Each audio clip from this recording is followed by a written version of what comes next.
안녕하십니까, 여러분.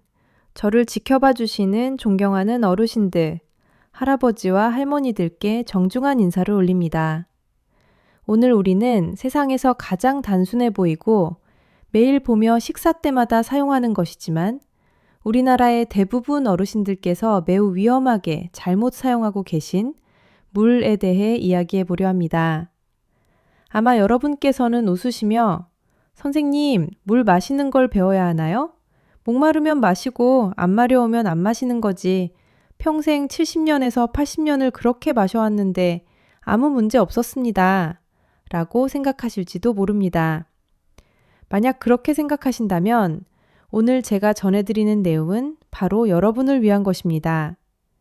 왜냐하면 60세가 넘으면 몸의 작동 방식이 완전히 바뀌어 갈증을 느끼는 감각을 더 이상 믿을 수 없게 되며 잘못된 시간에 마신 물 한 잔이 새벽 3시에 응급실로 실려가는 원인이 될 수 있기 때문입니다. 왜 이렇게 강하게 말씀드리는지 서울의 한 아파트에 사시는 75세 김 여사님의 이야기를 들려드리겠습니다. 김 여사님은 건강을 아주 꼼꼼히 챙기시는 분으로 TV에서 독소 배출을 위해 하루 8잔의 물을 마셔야 한다는 말을 듣고 그대로 따르셨습니다. 하지만 낮에는 집안일과 손주들을 돌보느라 바빠서 물 마시는 것을 잊기 일쑤였고 저녁 식사 후 황금시간대 드라마를 보면서 몰아서 마시기 시작하셨습니다. 신장에 좋다는 생각에 잠자리에 들기 직전 큰 컵으로 물을 2잔에서 3잔씩 연달아 마시거나 수분이 많은 과일을 후식으로 듬뿍 드셨습니다. 그 결과 매일 밤 새벽 2시쯤이면 소변을 보러 따뜻한 이불 속을 박차고 일어나야 했습니다. 그러던 어느 날 밤 비몽사몽 중에 잠에서 깬 여사님은 방광이 터질 듯한 통증에 급히 화장실로 향하셨습니다. 하지만 어두운 방 안에서 발이 바닥 요 끝에 걸리고 말았고 딱딱한 바닥에 엉덩이를 찌우며 넘어지셨습니다. 그 운명적인 사고로 대퇴골 경부 골절상을 입으셨고 건강하고 활기찼던 여사님은 6개월 동안 침대에 누워 고통스러운 수술을 견뎌야 했습니다. 지금은 보행기에 의지해 움직이시는데 이 모든 것이 저녁 시간에 잘못된 음수 습관에서 시작된 일입니다. 여러분, 야간요는 단순한 불편함이 아닙니다. 고령자에게 이는 사망 위험을 높이는 주요 요인입니다. 밤중에 따뜻한 바닥을 떠나 일어날 때마다 혈압이 급격히 변하고 어둠에 적응하지 못한 눈과 비틀거리는 손발 때문에 낙상과 뇌졸중 등의 위험이 수배로 증가하기 때문입니다. 그렇다면 왜 우리는 이런 상황에 처하게 될까요? 그것은 바로 갈증 감각의 배신 때문입니다. 젊었을 때는 뇌가 아주 민감한 컴퓨터와 같아서 몸에 물이 조금만 부족해도 즉시 신호를 보내 물을 찾게 하지만 60세를 넘기면 이 센서가 고장이 납니다. 과학적 연구에 따르면 고령자는 갈증을 느끼는 감각이 감퇴합니다. 몸은 시들어가고 혈액은 오래 놔둔 고추장처럼 걸쭉하게 변하고 있는데도 노화된 뇌는 갈증 신호를 전혀 보내지 않는 것입니다. 여러분은 종종 목이 안 말라서 물을 안 마신다고 말씀하시지만 그것은 치명적인 실수입니다. 목이 타들어갈 때까지 기다렸다가 물을 마신다면 이미 몸은 심각한 탈수 상태에 빠진 것입니다. 탈수는 혈액을 끈적하게 만들어 혈전과 뇌졸중을 일으키고 신장을 약화시켜 독소를 걸러내지 못하게 하며 혈압을 떨어뜨려 어지럼증과 낙상을 유발하고 심지어 뇌를 위축시켜 치매나 건망증의 원인이 되기도 합니다. 그렇다면 우리는 어떻게 해야 할까요? 이제는 갈증 감각을 믿어서는 안 됩니다. 약을 챙겨 먹듯 규칙적이고 과학적인 시간표에 따라 물을 마셔야 합니다. 많은 분이 그저 하루 동안 아무 때나 나눠 마시면 된다고 생각하시지만 그것은 오산입니다. 물을 마시는 것이 여러분의 생명을 구하는 골든타임이 있는가 하면 반대로 독이 되는 시간도 있습니다. 다음 부분에서는 여러분을 위한 5가지 골든타임을 짚어드리겠습니다. 이 일정만 잘 지키신다면 신장을 보호하고 뇌졸중을 예방하는 것은 물론 추운 겨울밤에 더 이상 화장실에 가려고 더듬거리지 않고 아침까지 숙면을 취하실 수 있을 것입니다. 종이와 펜을 준비하시거나 주변의 가족들을 불러 함께 들어주십시오. 지금부터 말씀드릴 내용은 매우 단순하지만 생사를 가를 만큼 중요하기 때문입니다. 여러분의 몸을 하나의 유압 기계라고 상상해 보십시오. 7에서 8시간의 긴 밤잠을 자는 동안, 특히 한국 특유의 따뜻한 온돌 바닥에서 주무시는 동안 이 기계에는 단 한 방울의 물도 보충되지 않습니다. 하지만 기계는 쉬지 않고 작동하며 숨을 쉬고 땀을 흘리고 바닥의 열기에 체내 수분을 증발시킵니다. 아침에 눈을 떴을 때 이 기계는 바짝 말라 있으며 혈관 속의 피는 오래된 고추장처럼 걸쭉하게 탁해져 있습니다. 통계적으로 고령자의 뇌졸중과 심근경색이 이른 아침에 집중되는 이유가 바로 이것이며 하루 중 가장 위험한 시간입니다. 왜 그럴까요? 피가 너무 걸쭉하면 심장이 펌프질을 하는데 큰 무리가 가고 혈전이 생기기 쉽기 때문입니다. 그래서 첫 번째 골든타임, 즉 생존을 위한 시간은 바로 잠에서 깨자마자입니다. 양치를 하기 전, 지난 수십 년간의 습관처럼 향긋한 믹스커피 봉지를 뜯기 전, 그 어떤 일을 하기보다 먼저 300ml에서 400ml 정도의 미지근한 물을 1에서 2잔 마셔야 합니다. 왜 하필 미지근한 물일까요? 우리 한국인들은 겨울에도 찬물을 선호하는 경우가 많지만 찬물은 혈관을 수축시키고 빈속의 위장에 충격을 줍니다. 체온과 비슷한 온도의 미지근한 물은 모든 장기를 부드럽게 깨워줍니다. 위장에 내려가 밤새 쌓인 과도한 위산과 세균을 씻어내고 장 운동을 자극하여 만성 변비를 해결하며 대변을 수월하게 볼 수 있도록 돕습니다. 무엇보다 중요한 것은 걸쭉해진 고추장 같은 피를 즉시 희석하여 혈액순환을 원활하게 하고 뇌를 깨우며 심장의 부담을 줄여준다는 점입니다. 맹물이 밋밋하다면 레몬즙을 몇 방울 떨어뜨리거나 연하게 탄 따뜻한 보리차를 마시는 것도 아주 좋습니다. 두 번째 골든타임은 식습관과 관련이 있는 식사 30분 전입니다. 우리 한국인들은 맵고 뜨거운 음식을 즐기며 식사 중에 물을 곁들이는 것을 좋아합니다. 비빔밥을 크게 한술 뜨거나 불고기를 먹으면서 한 손에는 매운맛을 달래줄 찬물컵을 들고 있곤 하죠. 이제 이 습관을 바꾸셔야 합니다. 식탁에 앉기 30분 전에 물 한 잔을 마셔 위장을 준비시키십시오. 물은 위장을 깨끗이 씻어내고 음식물을 받아들일 점막을 준비시키며 소화액을 만드는 데 필요한 수분을 공급합니다. 또한 뱃살이나 당뇨가 걱정되는 분들에게 이 물 한 잔은 보약과도 같습니다. 약간의 포만감을 주어 식사 속도를 늦추고 과식을 막아주기 때문입니다. 하지만 특별히 경고드리고 싶은 점은 식사 도중이나 직후에 물을 너무 많이 마시지 말라는 것입니다. 제 환자인 박 어르신께서 자주 하시는 실수인데 음식을 쉽게 삼키려고 밥을 물이나 국에 말아 드시는 물 말아 먹기 습관입니다. 젊은 사람들에게는 괜찮을지 몰라도 60세가 넘으면 위산이 많이 약해집니다. 식사 중에 물이나 국물을 계속 들이켜면 위산이 희석되어 음식물이 제대로 소화되지 않고 결국 복부 팽만감이나 소화불량, 역류성 식도염을 유발합니다. 진하게 끓인 갈비탕에 계속 찬물을 들이부으면 국물이 묽어지고 맛이 없어지는 것과 같습니다. 여러분의 위장도 마찬가지입니다.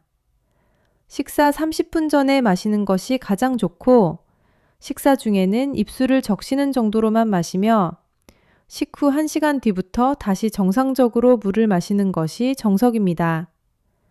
지금까지 아침 기상 직후와 식사 전이라는 두 가지 골든타임을 말씀드렸습니다. 하지만 아직 세 가지가 더 남아있으며 그중 하나는 아마 여러분이 한 번도 들어보지 못했을 하지만 욕실에서의 급작스러운 사고로부터 여러분을 구해줄 수 있는 매우 중요한 시간입니다.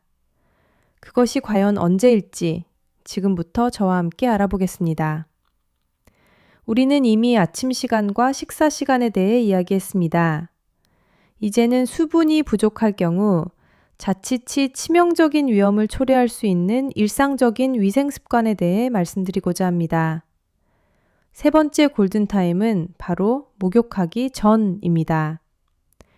뜨거운 욕조에 몸을 담그거나 대중교통시설인 찜질방 사우나에 앉아 있다가 갑자기 앞이 캄캄해지고 어지러워 욕조 벽을 꽉 잡아야 했던 경험이 있으신가요? 많은 어르신이 욕실에서 넘어지는 이유는 바닥이 미끄러워서가 아니라 혈압이 떨어졌기 때문입니다.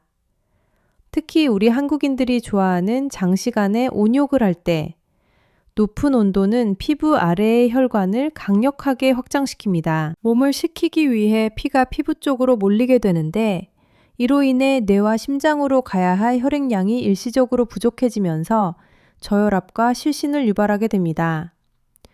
해결책은 아주 간단합니다. 욕조나 사우나에 들어가기 전에 작은 물 한 잔을 마시는 것입니다. 이 물 한 잔은 혈관의 액체 부피를 보충하여 온도 변화에 노출될 때 혈압을 안정적으로 유지해 줍니다. 이는 비포장 도로에 진입하기 전 타이어에 공기를 빵빵하게 채우는 것과 같으며 작은 행동 하나가 큰 안전을 가져다 줍니다. 네 번째 골든타임은 오후에 피로와 나른함을 느낄 때입니다. 오후 3시쯤 졸음이 쏟아질 때 여러분은 보통 어떤 기분이 드시나요? 몸이 천근만근, 무겁고 머리가 멍해지곤 합니다. 이때 많은 한국 어르신들의 자연스러운 반사작용은 무엇일까요? 바로 달콤한 믹스커피 한 봉지를 뜯어 마시는 것입니다. 하지만 당장 멈추셔야 합니다. 그 피로감은 대개 잠이 부족해서가 아니라 수분이 부족해서 오는 것입니다. 점심 식사 후 소화를 위해 혈액이 위장으로 몰리면 뇌는 일시적으로 산소와 수분이 부족해집니다. 이럴 때 이뇨작용으로 수분을 더 앗아가는 믹스커피나 설탕이 가득한 음료 대신 시원한 물 한 잔을 드십시오. 수분이 뇌로 전달되어 산소를 공급하면 심장에 무리를 주지 않고도 자연스럽게 정신이 맑아지는 것을 느낄 수 있습니다. 다섯 번째로 가장 중요한 시간은 바로 음수 통행 금지 시간입니다. 이것이 바로 앞서 말씀드린 김 여사님 문제에 대한 해답입니다. 신장과 숙면을 보호하기 위해 여러분은 물 마시는 통행 금지 시간을 설정해야 합니다. 저의 규칙은 잠들기 2시간 전부터는 많은 양의 물을 마시지 않는 것입니다. 만약 밤 10시에 주무신다면 저녁 8시 이후에는 물 수도꼭지를 잠그십시오. 큰 컵의 물이나 이뇨작용이 있는 허브차를 피하고 특히 저녁에 온 가족이 모여 드라마를 보며 과일을 깎아 먹는 습관을 자제해야 합니다. 한국 배나 수박처럼 수분이 너무 많은 과일을 잠자기 직전에 드시는 것은 금물입니다. 이 2시간 동안 너무 목이 마르다면 입안을 적시는 정도로 아주 조금만 축이십시오. 이렇게 하면 신장이 남은 수분을 모두 걸러내어 여러분이 잠자리에 들기 전 방광으로 보낼 충분한 시간을 갖게 됩니다. 불을 끄기 직전에 마지막으로 화장실을 가는 습관을 들이면 밤에 깨는 횟수가 3번에서 4번에서 1번으로 줄어들거나 아침까지 한 번도 깨지 않고 숙면을 취할 수 있습니다. 하지만 이 대목에서 분명 많은 분이 깜짝 놀라 물으실 것입니다. 의사 선생님, 큰일 났네요. 저는 밤 9시에 혈압약을 먹어야 하는데 그럼 어떻게 합니까? 그냥 생으로 삼키나요? 저녁에 약을 복용해야 하는 분들은 걱정하지 마십시오. 알약을 삼키기 위한 물 한 모금 정도는 큰 영향을 주지 않습니다. 소변이 마려울까봐 겁이 나서 약 복용을 거르지는 마십시오. 그렇다면 믹스커피와 술은 어떨까요? 한국 사람들에게 커피나 소주 한 잔을 끊으라고 말하는 게 얼마나 어려운지 저도 잘 압니다. 무조건 끊으라는 것은 아니지만 커피 속의 카페인이 이뇨제라는 사실을 이해해야 합니다. 즉, 커피 한 잔을 마시면 몸에서는 1.5잔의 수분이 소변으로 빠져나갑니다. 몸속의 수분을 쥐어짜내는 것이죠. 따라서 보충 규칙이 필요합니다. 커피 한 잔을 마셨다면 반드시 맹물 한 잔을 더 마셔 보충하십시오. 그리고 숙면을 원하신다면 오후 4시 이후에는 절대 피하는 것이 좋습니다. 그런데 여러분, 맹물도 때로는 어떤 사람들에게는 독이 될 수 있습니다. 저의 조언대로 물을 마셨다가는 생명이 위험해질 수 있는 분들이 계십니다. 여러분이 혹시 그 부류에 속하지는 않는지 마지막 경고를 주의 깊게 확인하십시오. 의학에서 모든 사람에게 절대적으로 옳은 것은 없습니다. 위에서 말한 5가지 골든타임은 건강이 정상적인 대다수의 고령자에게 해당합니다. 하지만 심혈관 질환이나 신장 질환 병력이 있다면 매우 신중해야 합니다. 심부전 및 심부전 환자분들께 경고합니다.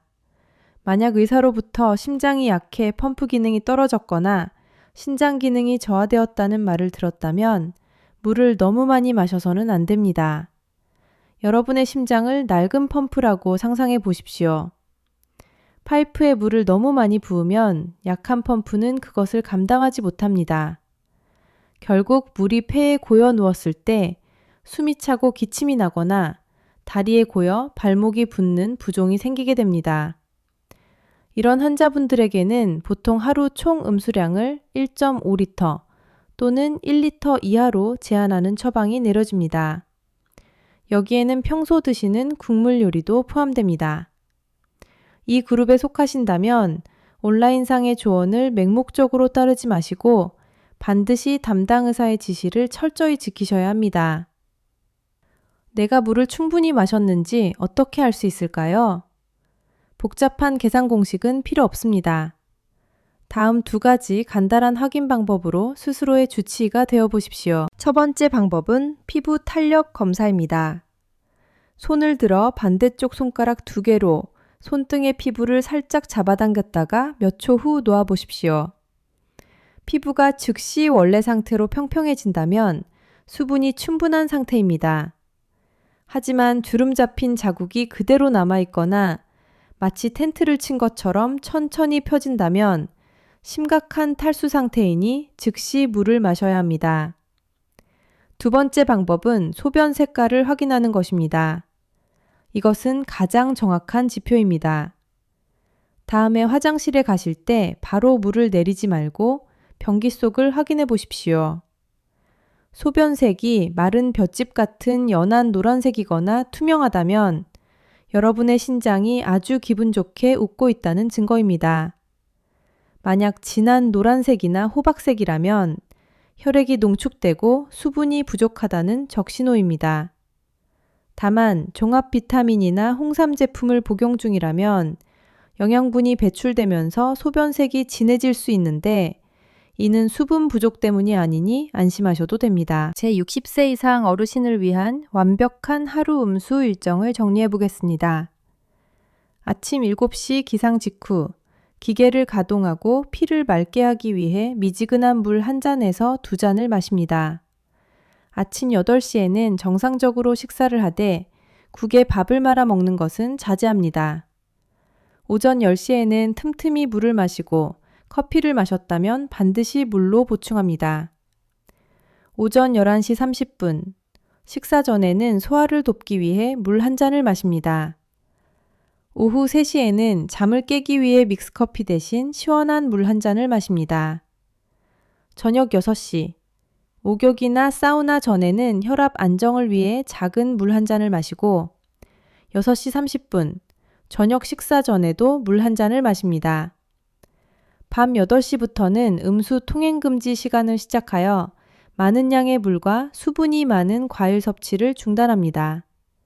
밤 10시에는 마지막으로 화장실을 다녀온 뒤 편안한 잠자리에 듭니다. 여러분, 물은 생명의 근원이지만 고령자에게 물은 지혜롭게 사용되어야 합니다. 기분에 따라 마시지 말고 규칙에 따라 마십시오. 아침에 물 마시는 습관을 들이고 저녁에 마시는 것을 멈추는 것만으로도 억울한 골절 사고와 갑작스러운 뇌졸중을 예방할 수 있습니다. 이것이야말로 노년의 평안을 얻기 위한 가장 저렴하고 간단한 방법입니다. 오늘 밤 김 여사님과 여러분 모두가 방광의 부름에 깨지 않고 온전한 숙면을 취하시길 바랍니다. 그리고 내일 아침 하루를 여는 따뜻한 물 한 잔과 함께 에너지 넘치는 몸으로 일어나시길 기원합니다. 이 내용이 유익했다면 동네 경로당의 친구들이나 매일 잘못된 방식으로 물을 마시는 사랑하는 가족들에게 공유해 주십시오. 그리고 여러분은 밤에 화장실 때문에 몇 번이나 깨시는지, 아침에 따뜻한 물을 마시는 습관이 있으신지 댓글로 남겨주십시오. 여러분의 경험을 꼭 듣고 싶습니다. 항상 건강하고 총명하며 행복하시길 바랍니다. 감사합니다. 다음 프로그램에서 다시 뵙겠습니다.